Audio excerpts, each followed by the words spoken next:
Buen día a todos. Vamos a arrancar con una nueva clase, la clase en la que vamos a ver las diferentes articulaciones que componen el codo para permitirle el principal funcionamiento a esta articulación que va a intervenir entre el antebrazo y el brazo, ¿cierto? El codo es lo que es el conjunto de articulaciones que nos va a permitir mover el antebrazo sobre el brazo. Si identificamos los principales movimientos que hacemos referencia o que van a intervenir en las articulaciones del codo, la principal es la flexoextensión y es en la que nos vamos a quedar en la clase de hoy. Pero, como este codo, vamos a ver en un ratito, interfiere el húmero, el cúbito y el radio, que forman parte de los huesos del antebrazo, nos va a quedar en la parte de antebrazo el movimiento de pronosupinación, que son movimientos que se consideran de antebrazo, porque son los dos huesos del antebrazo, el cúbito y radio, que se mueven entre sí, pero como esos cúbito y radio se están articulando con el húmero en la articulación del codo, por eso es que hago una aproximación y los menciono en estos movimientos, y además porque los músculos del brazo que movilizan el codo en la flexoextensión, algunos de ellos, como el bíceps, por ejemplo, participan también en la supinación. Entonces, aclaro que los movimientos de lo que vamos a definir el codo propiamente dicho van a ser predominantemente la flexoextensión, que repito son los que vamos a desarrollar en esta clase, pero como esos huesos que la conforman a esta articulación del codo también participan en el antebrazo en el movimiento de pronosupinación, lo anticipo, pero los movimientos de pronosupinación y la descripción del antebrazo van a venir en la próxima clase junto con los músculos de brazo, que como músculos de brazo es un poquito más cortita, me permití incluirla en ese espacio y dejar simplemente para el desarrollo de, de las articulaciones del codo en el día de hoy. Ahora bien, si nos quedamos entonces con esta flexoextensión, podemos analizar que se ve en un plano frontal, en un plano sagital. Acá se está viendo en un plano frontal, pero el plano de análisis es como sería esta imagen, un plano sagital con un eje transversal. La flexoextensión se analiza en plano sagital con eje transversal. Y vamos a ver que si bien este codo está formado por múltiples articulaciones, el principal movimiento va a ser la flexoextensión. O sea que la principal actividad va a actuar como una troclear. El codo, para permitir la flexoextensión, actúa en conjunto como una troclear, más allá de que ahora vamos a ver cómo está compuesta cada una de sus articulaciones. Cuando vamos hacia la flexión, o sea, el pliegue del antebrazo sobre el brazo, acá lo vemos, y cuando hacemos la extensión, esta es una vista posterior, es el despliegue del antebrazo sobre el brazo. Ahora vamos a ver cómo en la extensión hay un tope óseo, que es este pico del olecrano impregnándose, impactando en la fosa olecraniana del húmero, y cuando hacemos la flexión, vamos a tener primero una tensión muscular y ligamentosa posterior y luego ya sí un impacto óseo de la apófisis coronoides y de la cabeza del radio en lo que son las fosas correspondientes del húmero. Pero todo eso lo vamos a ir desarrollando. En cuanto a la flexoextensión, entonces, en un plano sagital con un eje transversal. Flexión, pliego el antebrazo sobre el brazo, extensión, despliego el antebrazo del brazo, que es más o menos esta imagen. ¿Qué tenemos que ver en cuanto a lo que hoy nos va a llevar en la clase? Huesos que van a permitir describir las articulaciones, el extremo inferior del húmero, que lo estamos observando acá, los extremos superior de cúbito y radio, extremo superior del cúbito, extremo superior del radio, para de esa manera poder hablar de tres articulaciones, la húmero cubital por un lado, la húmero radial por otro lado, y la radiocubital superior por otro lado. Principales medios de unión que vamos a ver, la cápsula, que es esta telita transparente que se ve en esta imagen de Calais, y los principales ligamentos de la articulación radiocubital superior y de las articulaciones húmero cubital y húmero radial que vamos a hacer referencia al codo en su conjunto. Bien, si empezamos a describir lo primero que tenemos que describir, que son los huesos que lo conforman. Empezamos con el extremo inferior del húmero. Tenemos una vista anterior y una vista posterior. Acá el húmero libre, acá el húmero en su relación con cúbito y radio, para que ya vayamos teniendo en consideración. Acá nuevamente una vista posterior libre y una vista posterior con su relación predominantemente con el cúbito. Reconozcamos primero los diferentes elementos óseos. Acá tenemos en esta vista anterior de húmero, tenemos una saliencia hacia la parte interna, que es la epitróclea, y una saliencia menos marcada hacia la parte externa, que es el epicóndilo. Saliencia ósea, más marcada hacia adentro, epicóndilo, menos marcada hacia afuera, epitróclea. ¿Sí? ¿Por qué tienen esos nombres? Epi quiere decir generalmente por fuera o saliente de, o a veces se lo usa como por encima. Pero lo tengo que saber interpretar y en este caso es por fuera de cada uno de los elementos articulares que corresponde. Entonces, si esta es la epitróclea, quiere decir que acá voy a tener una superficie articular que va a ser la tróclea. En la parte inferior interna del húmero tengo la tróclea humeral. La tróclea humeral, como vemos, la podemos ver por delante y también por detrás.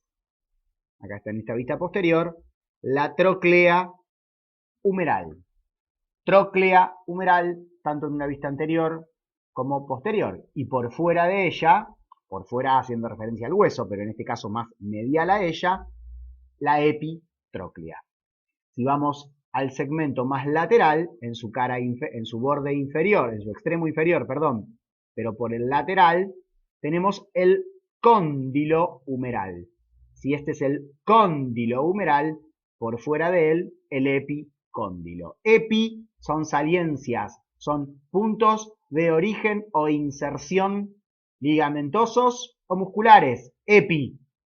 En cambio, cóndilo y tróclea son superficies articulares.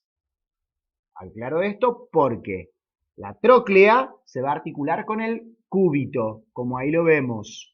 Tróclea, superficie articular para el cúbito. Cóndilo, superficie articular para el radio. Epitróclea y epicóndilo no son superficies articulares, son puntos de origen e inserción ligamentoso muscular. Bien. Haciendo referencia al cóndilo, vemos que el cóndilo se lo ve en una vista anterior e inferior. No se lo ve por detrás. Ahí estaría el cóndilo en su parte inferior, pero no continúa en la parte posterior. La tróclea se lo ve por delante y por detrás.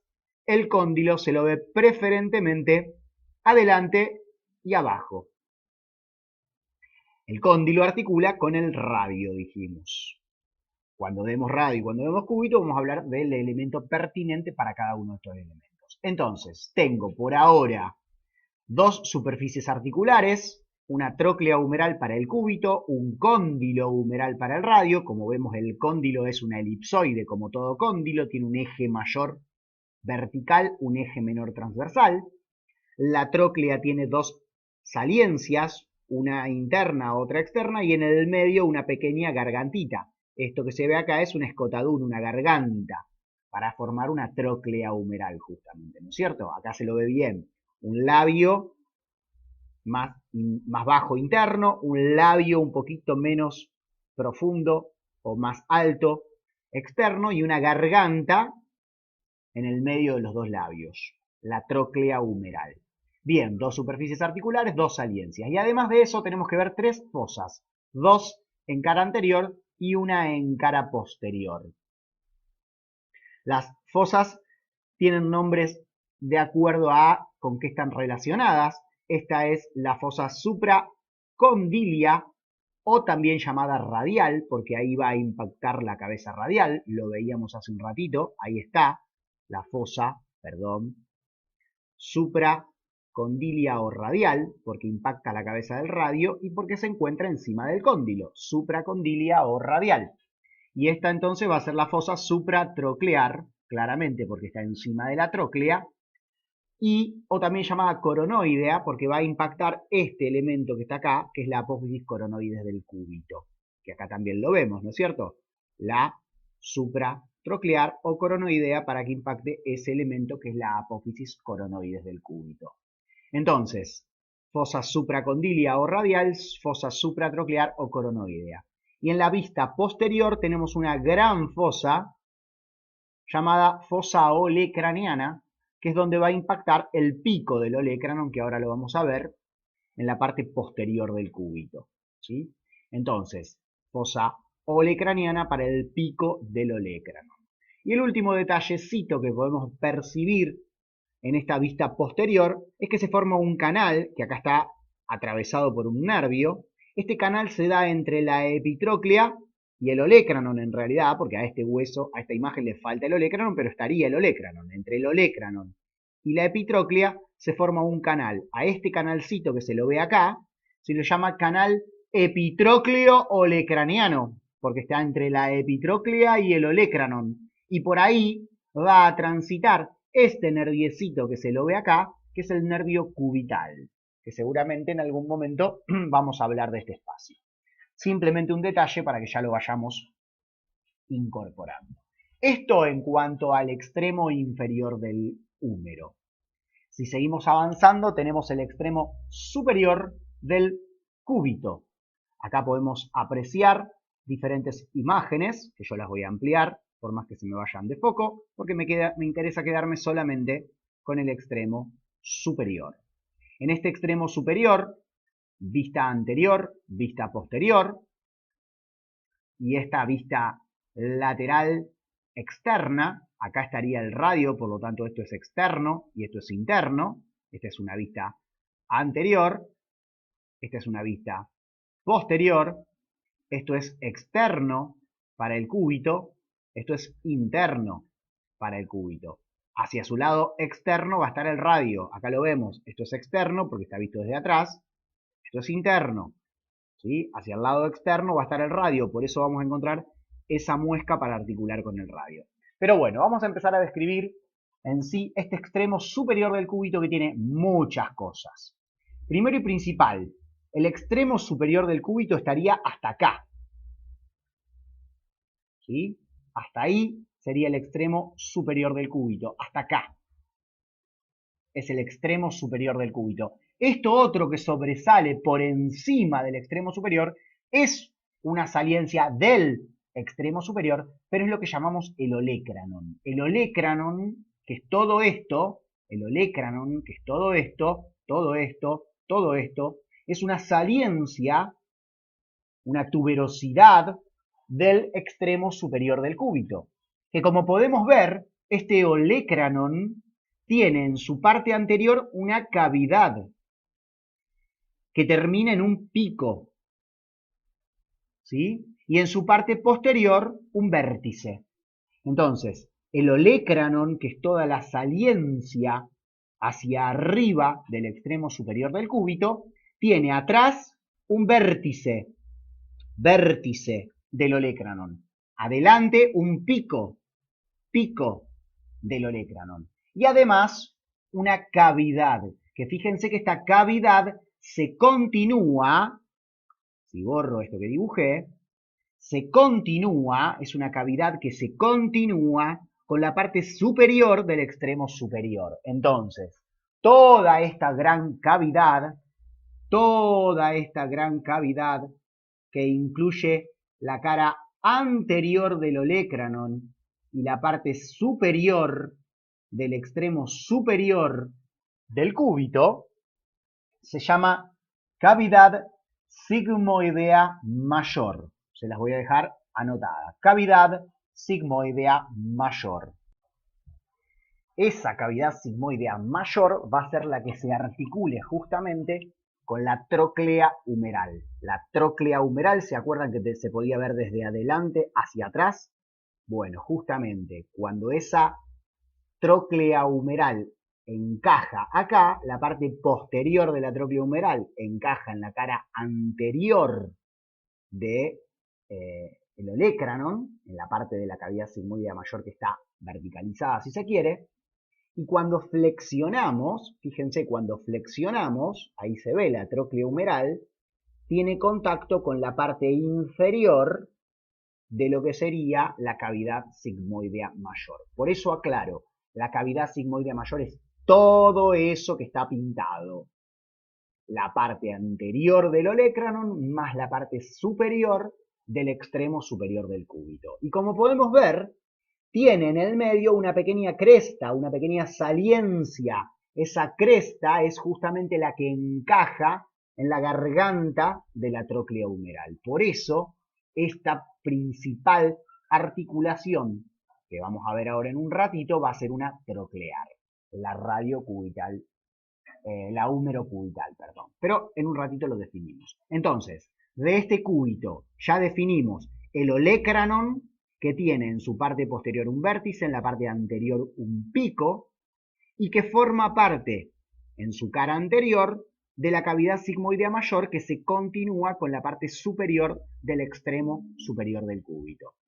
Además, si continuamos analizando este extremo superior del cúbito, podemos ver que en la parte más anterior de la cavidad sigmoidea mayor, ahí aparece una pequeña saliencia, que es la apófisis coronoides del cúbito. Esa apófisis coronoides del cúbito, que es el extremo más anterior de la cavidad sigmoidea mayor, es el que iba a estar encajando en la fosa coronoidea o supratroclear. Ahí lo estamos viendo. Ese es el piquito, la fosa coronoidea, la apófisis coronoidea que articula en la fosa coronoidea. Entonces, esa piquito o apófisis coronoides está en la parte anterior de la cavidad sigmoidea mayor. Si me voy al lateral, antes de irme al lateral, por debajo de esa cavidad, de esa fosa coronoidea, ya lo que sería la vista anterior, acá tenemos la vista anterior del cúbito por debajo de la apófisis coronoide, puedo ver toda una superficie rugosa, y esa superficie rugosa, que acá también está, es la superficie de inserción del músculo braquial anterior. Por debajo de la apófisis coronoides del cúbito hay una superficie rugosa que es el lugar de inserción del músculo braquial anterior. Ahora sí, si me voy hacia el lateral externo del cúbito, voy a poder encontrar otra cavidad más cilíndrica, fíjense que es como un cilindro cóncavo, que va a ser la cavidad sigmoidea menor. Cavidad sigmoidea menor en la cara lateral, acá la veo, en la cara lateral del cúbito, y esa cavidad sigmoidea menor va a articular con la cabeza del radio. Hasta ahí todos los elementos predominantes de este extremo superior del cúbito. Si me voy al último hueso, el extremo superior del radio, vamos a observar primero y principal una cabeza radial. Como todo cabeza, se continúa con un cuello. Cabeza radial, cuello radial o del radio. Ahí lo vemos, vista anterior, vista posterior. Esta es una vista anterior. Cabeza radial, cuello del radio cuando se afina.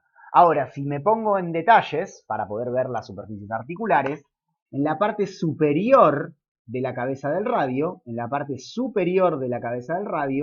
hay una concavidad en la parte superior de la cabeza del radio, acá no se ve, hay una concavidad llamada cúpula radial. Esa cúpula radial, insisto, parte superior de la cabeza del radio, es la que va a articular con el cóndilo humeral. La cúpula, ahí se la ve bien, la cúpula radial, parte superior del radio, articula con el cóndilo humeral. Ahora, la cúpula radial es esférica, es una concavidad esférica. Sin embargo, esta articulación húmero-radial va a ser una condilia porque está en presencia de un cóndilo. Por más que esta sea una esfera, al haber un cóndilo, predomina la articulación de tipo condilia. Pero el hecho de que esta cavidad o cúpula radial sea esférica nos va a permitir, vamos a ver más adelante, el movimiento de pronosupinación gracias a la rotación longitudinal que va a poder tener el radio sobre sí mismo. Pero ya lo veremos más adelante. Por lo pronto, estamos acá, en el extremo superior del radio. En la cabeza vamos a identificar dos cosas. Una, la primera, la cúpula radial, una cara superior de la cabeza del radio. Pero después tenemos la vista periférica de toda la cabeza del radio. Toda la periferia de la cabeza del radio forma un cilindro convexo. Cilindro convexo que se va a articular con el cilindro cóncavo que es la cavidad sigmoidea menor del cúbito. Entonces, la periferia de la cabeza del radio se articula con la cavidad sigmoidea menor del cúbito. Obviamente va a formar una trocoide. Y como decíamos, a continuación de la cabeza, un segmento más escotado, que es el cuello. Cuello del radio. Cuello del radio. Y a continuación, una saliencia en la parte anterior, yendo levemente hacia interno, acá se ve bien, antero interno, predominantemente adelante, pero yéndose levemente hacia interno, que es la tuberosidad bicipital del radio. Tuberosidad bicipital del radio. Hasta ahí el extremo superior del radio. Entonces, si nos quedamos un segundito en la diáfisis del cúbito y radio, si hacemos un corte transversal en cada uno de ellos, podemos observar que ambos tienen un borde anterior y un borde posterior, pero si nos quedamos con el más externo, que sería el radio, y el más interno, que sería el cúbito, ambos tienen un borde lateral, pero el lateral, o mejor dicho, la lateralidad para el cúbito es lateral externo y la lateralidad para el radio es lateral interno.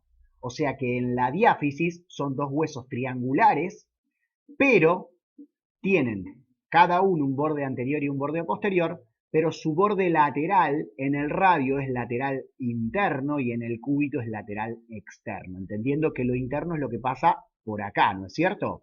En el cuerpo, en la línea del cuerpo, acá estaría la columna vertebral, esto es interno, por lo tanto, para el radio, este borde está más alejado de la línea y para el cúbito este borde está más alejado, por lo tanto es lateral externo, y para el radio este borde está más cerca de la línea, por lo tanto es interno.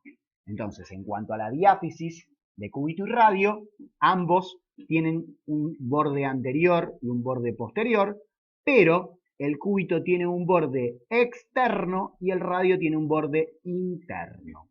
¿Por qué menciono esto? Porque después vamos a hablar de una membrana o ligamento interóseo que une todo el largo de la diáfisis entre cúbito y radio y se va a unir con estos bordes justamente antagónicos entre sí. Muy bien, ahora sí, una vez mencionadas lo que son los segmentos óseos, vamos a hablar de la articulación. No es más ni menos que unir elementos que ya estuvimos uniendo y entender el funcionamiento y poder clasificarlas. Una de las articulaciones es la húmero-cubital. Ya habíamos anticipado que era una troclear porque se da entre la tróclea humeral, que ya la definimos, y la cavidad sigmoidea mayor del cúbito. Esa es la tróclea humeral, la principal articulación que va a limitar a la condilia que tiene al lado y le va a permitir al codo, como ya anticipamos, predominantemente un movimiento de flexoextensión. Si hablamos del codo como un todo, decimos que actúa como una troclear. ¿Quién es la que está predominando sobre el resto? La húmero-cubital. Tróclea humeral junto con cavidad sigmoidea mayor del cúbito. La otra articulación, la húmero radial, es la que teníamos un cóndilo, que acá se aprecia muy bien, que es una superficie solamente inferior y anterior, una elipsoide por delante y por debajo, pero no por detrás, y que va a articular con la cúpula radial. La húmero radial, cóndilo humeral con cúpula radial. Al tener un cóndilo, la denominamos como condilia, aunque si analizamos la mayoría de las condilias, deberían tener flexoextensión, aducción, abducción, pero como esta condilia tiene una troclear al lado, no puede hacer aducción, abducción y solo se tiene que limitar a hacer la flexoextensión que le permite la troclear que tiene al lado. Por eso el codo actúa predominantemente como una troclear. Y por último, la radio cubital superior, que por tener una cabeza cuya periferia es un cilindro convexo que se articula en la cavidad sigmoidea menor del cúbito, periferia de la cabeza del radio con cavidad sigmoidea menor del cúbito, cilindro convexo para la cabeza del radio, cilindro cóncavo para la cavidad sigmoidea menor, actúa, al ser cilindros, como una trocoide. Esa trocoide le va a permitir la rotación sobre el eje vertical, plano transversal, esta trocoide, junto con la radio cubital inferior, que la vamos a ver en la próxima clase, va a permitir, como les decía, una rotación del radio sobre el cúbito en un plano transversal, eje vertical, que es el movimiento de pronosupinación. Ese movimiento de pronosupinación, que repito, se da en un plano transversal, eje vertical, se da gracias a esta rotación que el radio puede hacer sobre el cúbito. Y ese radio puede rotar sobre el cúbito gracias a que para el húmero tiene una superficie circular. Si esta cúpula fuera elipsoide no podría rotar. Como esta cúpula es esferoidea, puede rotar sobre sí mismo sin desencajarse del cóndilo del cóndilo humeral. Entonces, ¿para qué es esférica la cúpula radial? Para permitirle rotar al radio sobre su eje en el movimiento de pronosupinación sin interferir en la articulación propia del codo o radio humeral o húmero radial. Entonces, esta trocoide que dijimos permite el movimiento de pronosupinación en un plano transversal con eje vertical. Una vez que están definidas las tres articulaciones, pasamos a lo que serían los medios de unión. Generalmente hablamos de la cápsula primero, pero estos ligamentitos van a estar cubiertos parcialmente por esta cápsula. Por lo tanto, hablamos primero de estos dos ligamentitos que unen predominantemente la articulación radiocubital inferior y después hablamos de la cápsula y los ligamentos predominantemente del codo. Cuando hablamos de los ligamentos de la radiocubital superior, hablamos de dos ligamentos. Uno que es el ligamento anular, porque le forma un anillo, como lo podemos ver. Yo no voy a tomar origen e inserción de los ligamentos, pero simplemente para que se entienda. El ligamento anular nace allá, en el borde posterior de la cavidad sigmoidea menor. Ahí se ve la cavidad sigmoidea menor.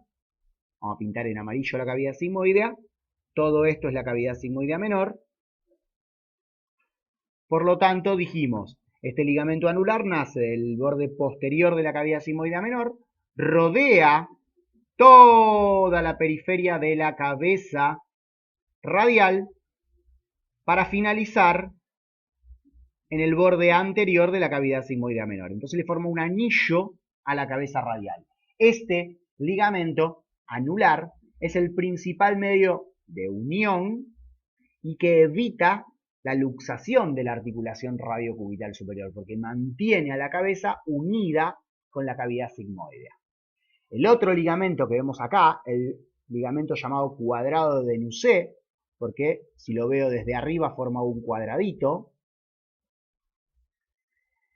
que se origina, insisto, yo lo menciono para que se entiendan, no voy a evaluar origen e inserción de ligamentos, pero va de la cara inferior de la cavidad sigmoidea menor, del borde inferior, ahí está nuevamente la cavidad sigmoidea menor, acá la pintamos. Si esa es la cavidad sigmoidea menor, este ligamento va del borde inferior de la cavidad sigmoidea menor hasta el cuello del radio. Por lo tanto, es otro principal medio de unión de la articulación, pero es el principal limitante en la pronosupinación. Entendamos que la pronosupinación dijimos que era un movimiento de rotación entre el radio y el cúbito, mejor dicho, del radio sobre el cúbito. Cuando hacemos pronación, palma hacia abajo, que después lo vamos a ver, el radio se enrosca y se monta sobre el cúbito. Cuando se enrosca, este ligamento se tensa y limita la pronación. Cuando hacemos supinación, palma hacia arriba, el radio se desmonta del cúbito y este ligamento se vuelve a relajar si se quiere, pero si quisiera irse más allá, se tensaría la parte anterior.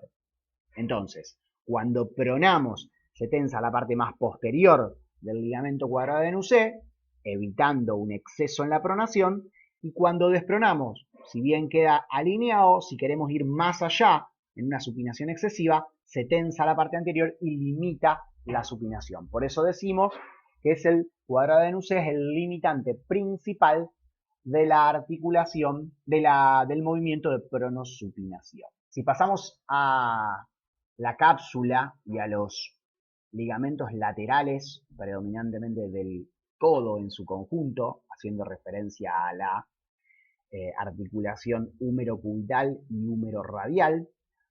Cápsula es un detalle que yo generalmente no les doy, digamos, no entro en tanto detalle capsular, simplemente les marco para que entiendan. La cápsula siempre tiene que dejar dentro de ella todo lo que son superficies articulares y fuera de ella todo lo que son saliencias de origen e inserción. Entonces, ¿qué podemos percibir?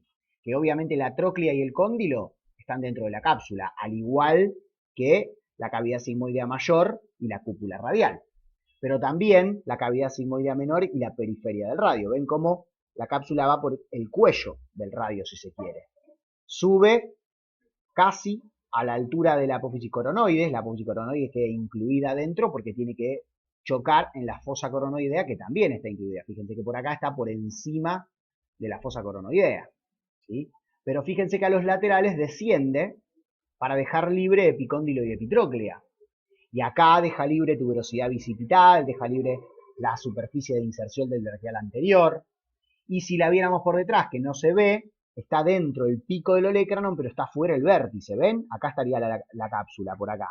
El vértice está fuera, porque se va a insertar el tríceps. El pico del olecranon está dentro de la cápsula, porque se va a encajar en la fosa supratroclear. Olecraniana. Fosa olecraniana de la parte posterior del útero. Entonces, si bien no pretendo que sepan origen e inserción de la cápsula, quiero que entiendan la cápsula. La cápsula contiene todos los elementos articulares, pero deja fuera todos los puntos de inserción ligamentosa y muscular. Ahora bien, si pasamos a lo que son los ligamentos, el codo tiene dos ligamentos muy importantes, que son los laterales, porque como actúa como una tróclea, lo que no tiene que hacer es irse para los costados. Entonces los más importantes son los ligamentos laterales. Por eso vemos que tiene 3 fascículos cada ligamento lateral. El ligamento lateral externo, fascículo anterior, medio, posterior. Acá lo vemos también, anterior, medio, posterior. El anterior número 6, el medio número 7, el posterior número 3. Y el ligamento lateral interno, misma lógica, siendo el anterior el número 9, el fascículo medio el número 8 y el fascículo posterior allá de fondo, que es el número 7. Esto que se ve acá es un refuerzo llamado ligamento de Cooper, que no viene al caso. Entonces, acá podemos ver justamente estos ligamentos que refuerzan la cara interna y externa, con la particularidad de que se van a insertar, obviamente se van a originar en la epitróclea y epicóndilo, o sea, el lateral interno en epitróclea, el lateral externo en epicóndilo. El lateral interno va a terminar claramente en el cúbito, parte del olecranon, parte de la apófisis coronoides, no me interesa entrar en detalle. El posterior va al olecranon, el anterior y el medio van a la apófisis coronoides, por si lo quieren tener. Pero el externo, que tiene que pasar por el radio, también va a terminar en el cúbito y sin embargo va a envolver de alguna manera a la cabeza del radio. El posterior va a terminar en el olecranon, allá lo vemos, pero tanto el medio como el posterior, el medio va a rodear por detrás a la cabeza del radio y el anterior va a rodear por delante a la cabeza del radio. Ambos van a terminar en lo que sería la cavidad, en los extremos de la cavidad sigmoidea menor del cúbito.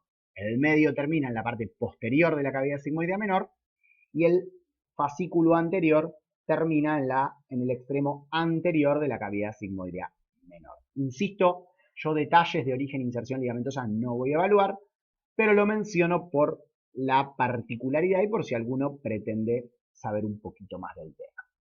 Claramente lo que sí tengo que saber es que el ligamento lateral interno y externo tienen 3 fascículos y que cada fascículo se llama anterior, medio y posterior de cada uno de los ligamentos, y que obviamente el lateral interno evita que el codo o que el antebrazo, mejor dicho, se vaya hacia afuera, y el lateral externo evita que el antebrazo se vaya hacia adentro. Por eso ambos evitan lo que sería la aducción-abducción del codo, que no es un movimiento permitido, para que justamente el codo actúe, como ya dijimos, en una troclear, en la flexoextensión.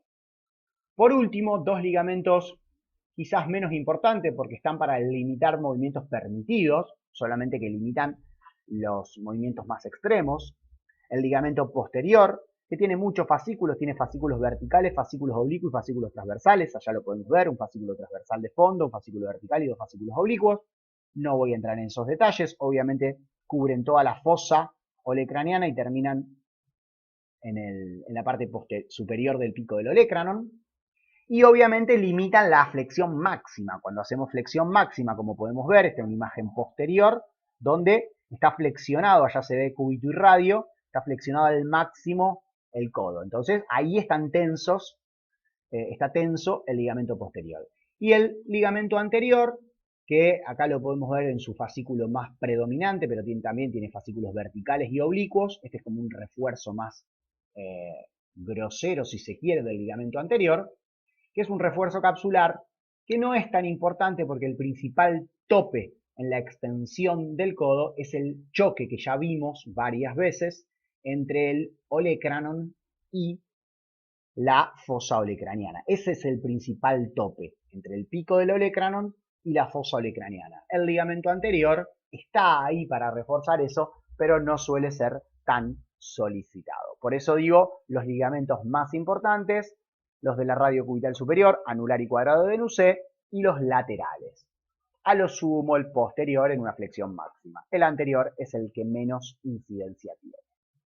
Muy bien, hasta acá dejamos con esta primer parte, si se quiere, que es lo específico de la articulación del codo. Ahora vendrían lo que sería la próxima clase, los músculos de brazo, pero que lo voy a sumar a la articulación radiocubital inferior y los refuerzos ligamentosos del antebrazo, el ligamento o membrana interósea, para poder entender específicamente los movimientos de pronosupinación que nos quedaron pendientes, que son de antebrazo, y ahí sí meternos de lleno en músculos de brazo que van a movilizar el codo y al antebrazo. Para después, en una siguiente clase, hablar de muñeca y músculos de antebrazo.